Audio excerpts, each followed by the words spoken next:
બુદ્ધિ યોગનો આશ્રય સકામ કર્મથી શ્રેષ્ઠ છે નિષ્કામ કર્મ. શું આપણે માત્ર પરિણામના લોભમાં કાર્યો કરીએ છીએ? શ્રી કૃષ્ણનો આ શ્લોક આપણને સમજાવે છે કે ફળની આશા રાખીને કરેલું કાર્ય અત્યંત હલકા પ્રકારનું છે.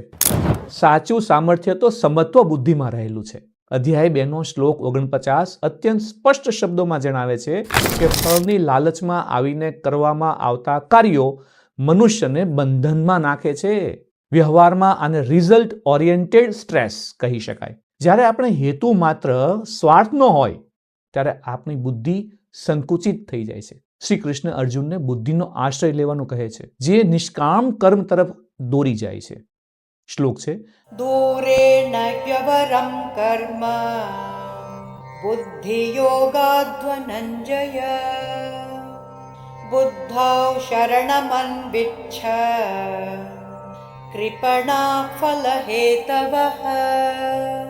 શ્રી કૃષ્ણ કહે છે, હે ધનંજય, બુદ્ધિ યોગ એટલે કે સમત્વ બુદ્ધિ કરતા સકામ કર્મ એટલે કે ફળની ઈચ્છાવાળું કર્મ અત્યંત ઉતરતી કક્ષાનું છે. તેથી તું સમત્વ બુદ્ધિનો આશ્રય લે, કારણ કે ફળના હેતુ બનનારા લોકો અત્યંત દીન એટલે કે કૃપણ છે. કૃપણનો અર્થ પછી આવશે. તો વ્યવસાય અને વ્યવહારની 3 મુખ્ય શિખામણ છે. 1. નીચલા સ્તરની માનસિકતાનો ત્યાગ. વ્યાપારમાં જો આપણે હેતુ માત્ર નાણાકીય લાભ જ હોય તો આપણે લાંબા ગાળાનું વિઝન ગુમાવી દઈએ છીએ. આ શ્લોક આપણને એ શીખવે છે કે માત્ર સ્વાર્થ માટે કરેલું કાર્ય હલકા પ્રકારનું છે. ઉમદા હેતુ અને મૂલ્યો સાથે કરેલું કાર્ય જ શ્રેષ્ઠ છે. બીજી વાત, બુદ્ધિનું શરણ.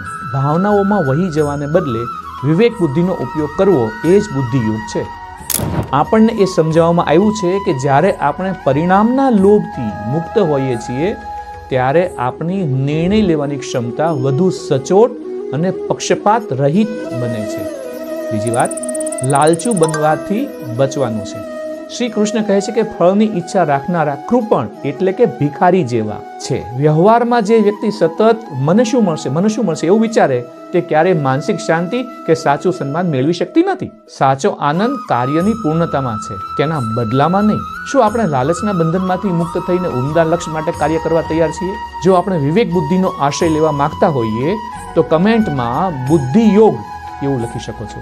બુદ્ધિયુક્ત મનુષ્ય આ લોકમાં જ પાપ અને પુણ્ય બંનેનો ત્યાગ કરી દે છે અને કૌશલ્ય શું છે એ જાણવા માટે નેક્સ્ટ એવું લખી શકો છો અને જોડાયેલા રહી શકો છો.